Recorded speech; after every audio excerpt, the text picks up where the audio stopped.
तो इस वक्त संगम विहार में केंद्रीय गृह मंत्री अमित शाह चुनावी रैली को संबोधित कर रहे थे और लोकसभा चुनाव के 5वें चरण में 8 राज्यों की 49 सीटों पर वोट डाले गए, जिसमें उत्तर प्रदेश की 14 लोकसभा सीटें भी शामिल हैं। सबसे ज्यादा चर्चा रायबरेली और अमेठी लोकसभा सीट की है, जहां से राहुल गांधी और स्मृति ईरानी चुनावी मैदान में हैं।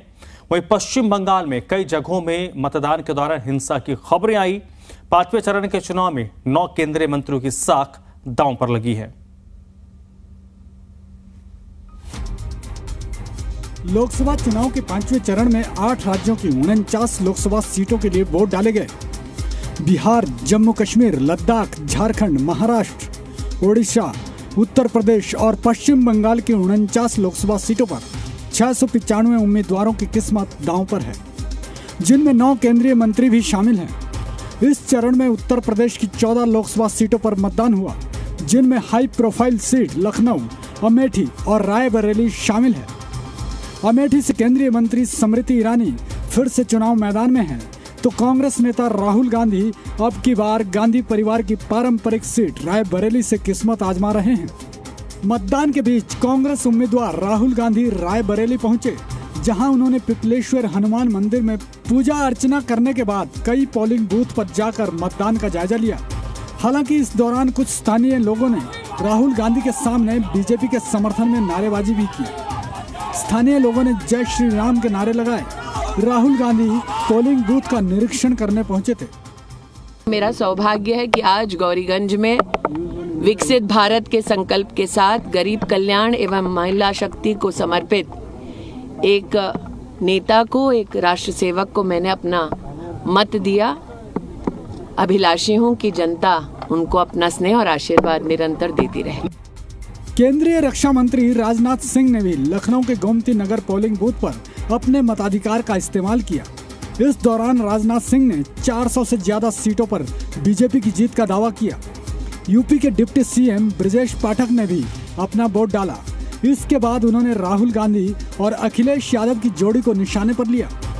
बीजेपी के राज्यसभा सांसद सुधांशु त्रिवेदी ने भी मताधिकार का इस्तेमाल किया। साथ ही 400 से ज्यादा सीटें जीतने का दावा करते हुए कहा कि नतीजे के दिन तस्वीर बिल्कुल साफ हो जाएगी। अब देखिए, फैसला तो जनता के हाथों में है, लेकिन हम लोगों का एनडीए का संकल्प 400 प्लस का है। सीटों के बारे में कोई प्रेडिक्ट मैं नहीं करना चाहूंगा इस समय। इनके ही कार्यकर्ताओं ने इनको ही दौड़ा दिया है, तो ये गुंडों के सरदार हैं और इनको अराजकता पसंद है, माफियागिरी पसंद है और जनता इनको कभी माफ नहीं करेगी। समाजवादी पार्टी के लोग प्रदेश को हमेशा दंगों में झोंकेंगे, 1 डिस्ट्रिक्ट 1 माफिया बनाएंगे और जनता भारतीय जनता पार्टी के साथ है। आप देखेंगे प्रदेश में 80 की 80 सीटें बीजेपी जीत। 4 जून 400 पार। प्रभु राम की नगरी अयोध्या भी 5वें चरण के मतदान की साक्षी बनी। अयोध्या में पोलिंग बूथ पर वोटरों की लंबी कतार देखने को मिली। राम मंदिर बनने के बाद ये पहला मौका था जब लोकसभा चुनाव के लिए वोट डाले जा रहे थे। देश के हित में अपना वोट देना जरूरी है। हम एक देश के नागरिक हैं, इसलिए अपन सुदृढ़, स्वतंत्र, ठीक ठाक देख करके वोट देंगे। देश का अपना भविष्य बढ़िया निर्माण होगा। झारखंड के बीजेपी प्रदेश अध्यक्ष बाबूलाल मरांडी ने गिरिडीह के पोलिंग बूथ पर वोट डाला और बीजेपी की जीत का दावा किया। महाराष्ट्र की 13 लोकसभा सीटों पर भी 5वें चरण में वोट डाले गए। यहां पर केंद्रीय मंत्री पीयूष गोयल, भारती पवार, महाराष्ट्र के मुख्यमंत्री एकनाथ शिंदे के बेटे श्रीकांत शिंदे की किस्मत ईवीएम में लॉक हो गई है। महाराष्ट्र के सीएम एकनाथ शिंदे ने ठाणे में अपने मताधिकार का प्रयोग किया और एनडीए की जीत का दावा किया। महाराष्ट्र के पूर्व सीएम उद्धव ठाकरे ने भी बेटे आदित्य ठाकरे के साथ वोट डाला, तो महाराष्ट्र नवनिर्माण सेना के अध्यक्ष राज ठाकरे ने भी लोगों के साथ लाइन में लगकर मताधिकार का इस्तेमाल किया। वहीं केंद्रीय मंत्री पीयूष गोयल ने मलबार हिल्स के वाल सिंघम स्कूल में मतदान किया। पीयूष गोयल पूरे परिवार के साथ पोलिंग बूथ पर पहुंचे थे। करनी पड़ती है और लोगों के लिए अच्छे निर्णय लेने पड़ते हैं, वो हमारी सरकार ने लिए हुए। मोदी जी सरकार ने 10 साल में लिए, इसलिए वोट पूरी तरह महायुति को महाराष्ट्र की जनता देगी। भारी वोटों से हमारे महायुति के कैंडिडेट नरेश मस्के जीतेंगे। जैसा माननीय प्रधानमंत्री नरेंद्र मोदी जी ने आग्रह किया देशवासियों से, उनके परिवारजनों से, हम सब इस उत्सव में भाग लें।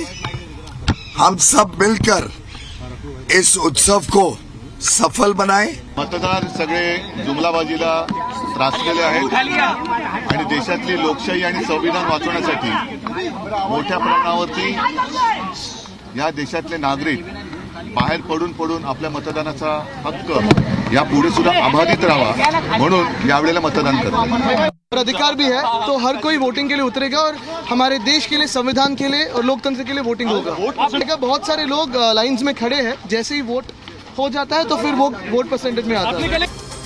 माया नगरी मुंबई में भी फिल्म स्टार्स ने लोकतंत्र के पर्व के मौके पर मताधिकार का इस्तेमाल करके आहुति डाली। मुंबई के जुहू में फिल्म अभिनेता धर्मेंद्र ने अपना वोट डाला और लोगों से बढ़ चढ़कर वोट डालने की अपील की। मशहूर फिल्म अभिनेत्री और बीजेपी प्रत्याशी हेमा मालिनी ने भी मुंबई के जुहू में वोट डाला।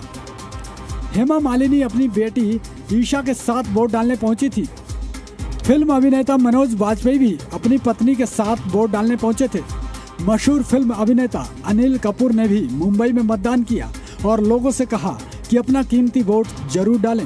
फिल्म अभिनेता राजकुमार राव ने भी मताधिकार का इस्तेमाल करके वोटिंग को देश के सभी नागरिकों की जिम्मेदारी बताया।